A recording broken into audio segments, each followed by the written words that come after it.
Joining us for this panel are Washington, D.C.-based economists Dr. Saeed Ghasseminejad and Dr. Borghan Narajabad, as well as senior researcher at the University of Pittsburgh Center for Governance and Markets, Dr. Machine-Chian. This panel is moderated by Dr. Mohammad Reza Jahan-Parvar. Thank you very much again. So I'm going to, since we are running short on time, I'm going to jump right in. So it is extremely bad form to ask hard questions from your co-author right after your presentation. But I'm going to break this protocol just once, not really. And I'm going to ask Saeed, what do you consider to be the most pressing challenges right after the transition? Does this work? Yeah. So it's basically how much money you will need and where do you get that. So if you look at the expense side, you will have the Iranian version of Doge. It can get rid of a list of items. We have identified those. Those are good for news cycle, but generally they won't be a lot of ideological propaganda thing. On the proxy side, I think you have around $1 billion per year. On the foreign aid, before the fall of Assad, it was like $3-4 billion per year. We have to see how much it is later. So you can cut some cost on the expense side, but for the first 180 days, it would be very difficult to cut a lot because most of the expenses in the subsidies, in the insurance payment, in the government employees, in the pensions. So on the revenue side, we can go item by item, but what we see there is that to materialize those revenue, what you really need is good international relation, security in the country, domestic security, and keeping the integrity of the government. So if you have those three, the revenue items can be materialized. Like you need to get your money, the blocked money. For that, you need some kind of sanctions relief. Unfortunately, most of that money is in China, so you need good relationship with China. You need to be able to export your oil, petrochemical, and precious industrial metals. So you need to, again, you need good international relations, sanctions relief, and you need the integrity of the government be there so you can actually get it done. For the taxation, so if you don't have security in the country, it's very difficult for you to have, to tax people. There won't be much business. So the point that I want you to know when you live there is that it will be easy if we have domestic security, if our foreign policy is in a way that we have good relation with neighbors and with the world, not just the West, but also China. And if we keep the government working, if we go and fire everyone, it would be very difficult to run the country. And if we do that, we can pass the 180 days. When it comes later, the basic thing is growth. So growth. With that, actually, I'm going to go to Mohammad, who has extensive experience, actually, with in and outs of the Iranian government for the last 15 years now. So with that, Mohammad, what do you think are going to be the major issues that we have to bear in mind in the interim period for the transitional government? Good morning, everyone. To begin with, I struggled for a long time between two paths to go. On one hand, deep, fundamental, rapid reforms. On the other hand, we can go for incremental, gradual reforms. And my conclusion is Iranian people undeniably are demanding change. And I think this is a great opportunity. And especially if done successfully, this can contribute to solving other problems as well. Probably the most important one being the political capital. And that can solve that as well. However, there are a couple of issues. For example, the state capacity. we know for the past 46 years, the Islamic Republic has prioritized devotion over expertise. They made that very clear. So we're dealing with a bloated bureaucracy. We are dealing with skill gaps. I have no reservations about the plan, but to be able to execute it with that infrastructure is going to be very difficult.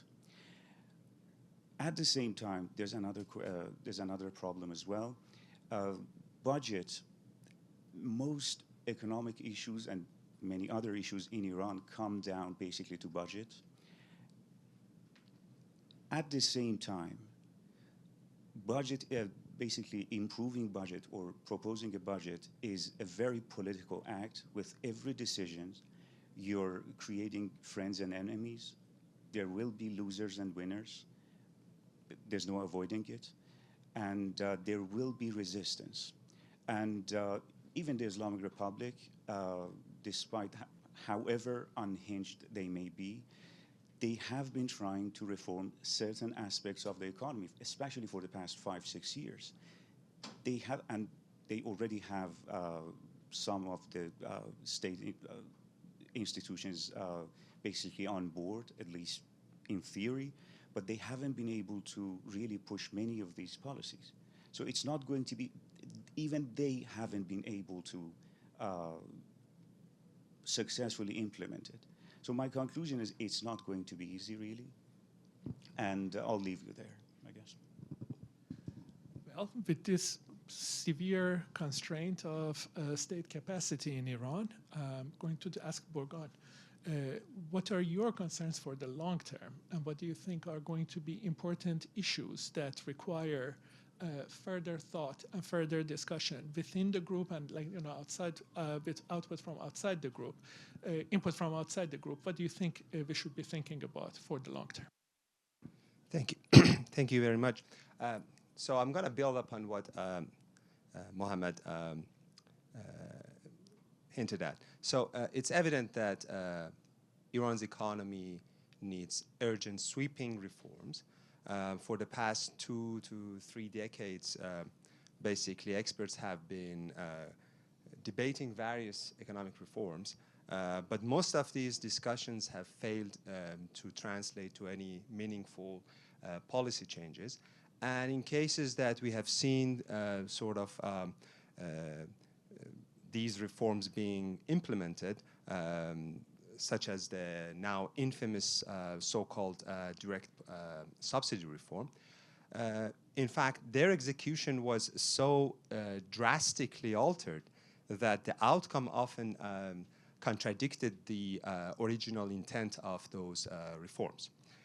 So then one wonders what was the reason for these failures. And in my opinion, the primary reason for these failures lies in the political structure and priorities of the Islamic Republic.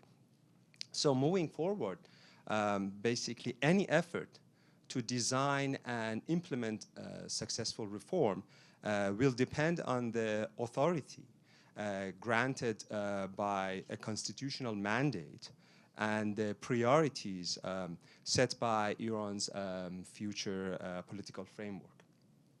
For instance, you and Saeed basically propose a 2-tier corporate tax system for the energy and non-energy sectors, drawing on experience of other nations. This idea is basically nice in terms of providing a strong foundation for public debate and policy development. However, it also assumes that Iran's future constitution will permit private ownership, or at least private extraction of oil and gas resources. Likewise, you suggest replacing Iran's fledgling value-added tax system with a destination-based cash flow tax system. And you outline this alternative system's advantages and potential challenges. Now, this is a very well-informed discussion, and it's valuable for future discussion. But it too rests on the assumption that the future constitution of Iran will allow the government to tax firms. And for example, wouldn't just restrict taxation to, say, voting individuals. Now, one might argue that, well, you know, all of these constraints will be met by a democratic political system, and, you know, to be honest with you, I won't disagree with that. But that said, still, you know, your discussion leaves some topics completely unexplored, largely because they are tied to Iran's future governance framework.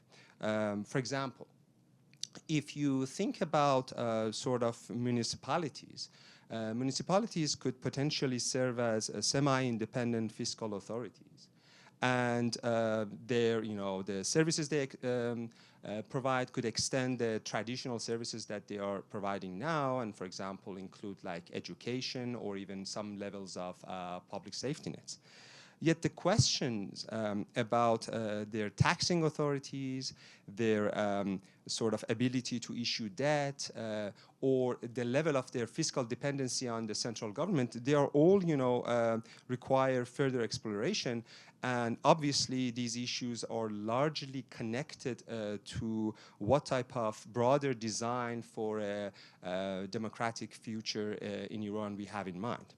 Now, that being said, you know, I want to basically emphasize that overall, still, you know, I find the long-term reform proposals that you put forward to not only be valuable for sort of as a resource for future policymakers, but also likely to ignite the type of robust public discussion that we need for shaping Iran's democratic future.